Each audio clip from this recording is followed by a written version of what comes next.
जिन मंदिरों में आप अपनी मेहनत की कमाई लुटा रहे थे, आज कोरोना जैसी महामारी के वक्त तो मंदिरों ने अपने दरवाजे बंद कर लिए हैं।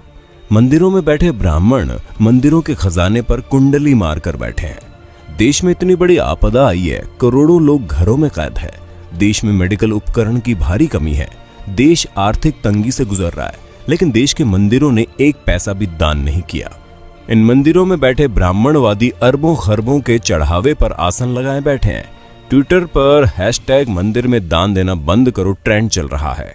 लोग कह रहे हैं कि जब मुसीबत के वक्त ही ना ही भगवान काम आ रहे हैं, ना ही उनके मंदिरों का चढ़ावा, तो फिर वो जा कहां रहा है।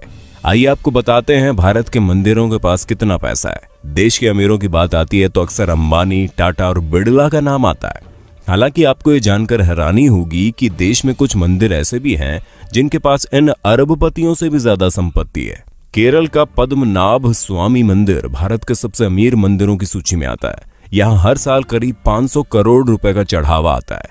2016 में इस मंदिर की टोटल वेल्थ $22.3 बिलियन यानी कि करीब 1.47 लाख करोड़ रुपए आंकी गई।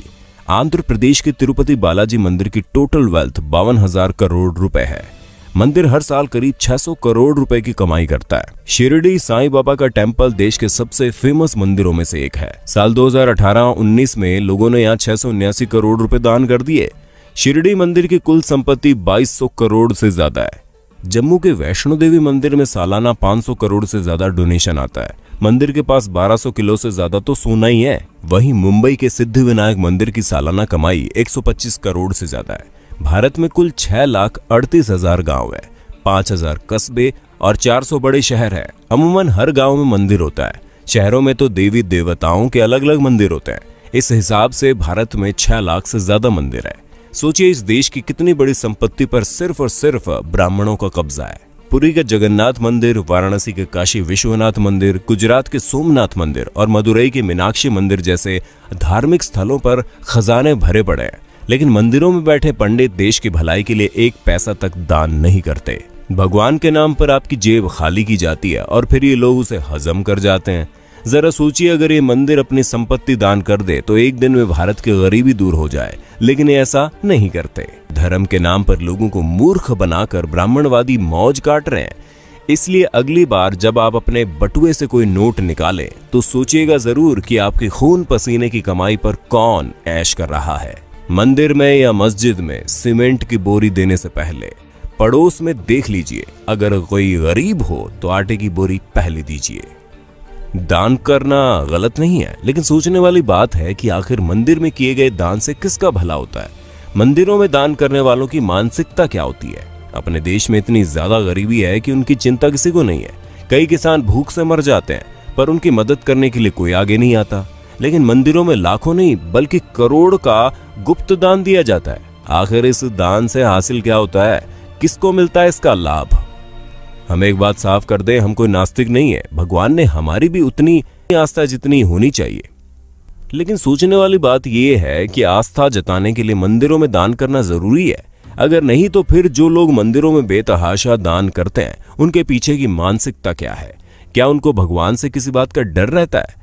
क्या ऐसे लोगों को जो कि काले धंधे करते हैं, उनके मन में बात रहती है कि वो भगवान के मंदिर में कुछ दान करके अपने पाप से बच जाएंगे? हमें तो लगता है ऐसी ही किसी मानसिकता के वशीभूत होकर ये लोग लाखों रुपए दान करते हैं। लेकिन इनके दान से किसका भला होता है? हमारे देश के बड़े बड़े मंदिरों की हालत क्या है, किसी से छुपी नहीं है। लाखों दान करने वालों के साथ वीआईपी और वीवीआईपी के लिए तो इन मंदिरों के द्वार मिनटों में खुल जाते हैं। इनको भगवान के दर्शन भी इनके मन मुताबिक समय पर हो जाते हैं। लेकिन आम आदमी को घंटों लाइन में लगे रहने के बाद भी कई बार भगवान के दर्शन नहीं होते। कभी कभी लगता है कि भगवान भी अमीरों के हो गए हैं, खासकर बड़े मंदिरों में विराजने वाले भगवान।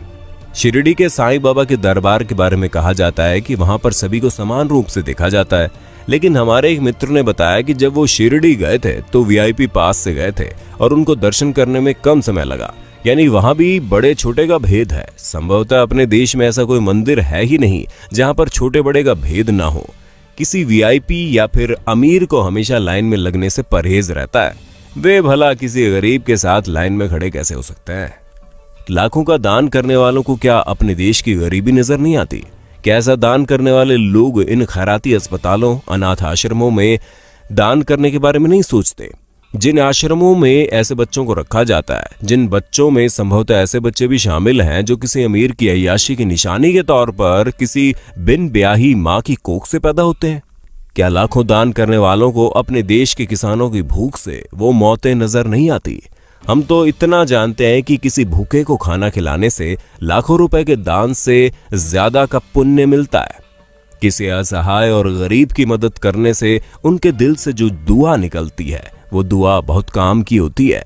हम मंदिरों में दान करने के खिलाफ कतई नहीं है, लेकिन किसी भी मंदिर में दान उतना ही करना चाहिए जितने से उस मंदिर में होने वाले किसी काम की मदद हो जाए। जो मंदिर पहले से ही पूरी तरह से साधन संपन्न हैं, उन मंदिरों में दान देने का क्या फायदा? दोस्तों, अगर आपको ये वीडियो अच्छी लगी तो हमारे चैनल को सब्सक्राइब करना ना भूलें, अपने दोस्तों के साथ वीडियो को शेयर कर दें।